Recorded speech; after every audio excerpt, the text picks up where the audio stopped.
Железничката станица во Тетово по извршената комплетна реконструкција доби нов изглед и инфраструктура. Од нејзината изградба во 1952 година до сега, ова е еден од поголемите инфраструктурни зафати. Денес официјално беа пуштени во употреба новите простори. Во делокругот на проектот за реновирање на железничката станица се опфатени низа градежни интервенции, и тоа почнувајќи од долгогодишниот проблем со канализацијата, на атмосферската канализација на железничката станица. Исто така е интервенирано и во асфалтиране целиот паркинг простор.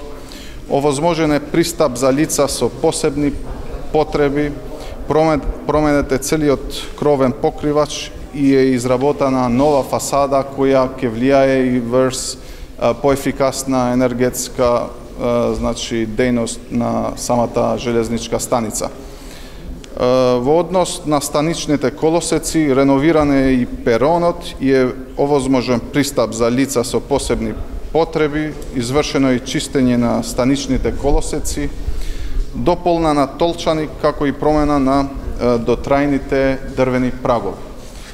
Меѓутоа, овој проект нема да застане тука. Ние за наредната година сме предвиделе да се направи и основен проект за паркот на железничката станица, каде што ќе биде отворен и за сите граѓани да го посетат и да поминуваат време и во овој дел од градот. Од Тетово со воз засега има само две линии, една кон Скопје и една кон Кичево.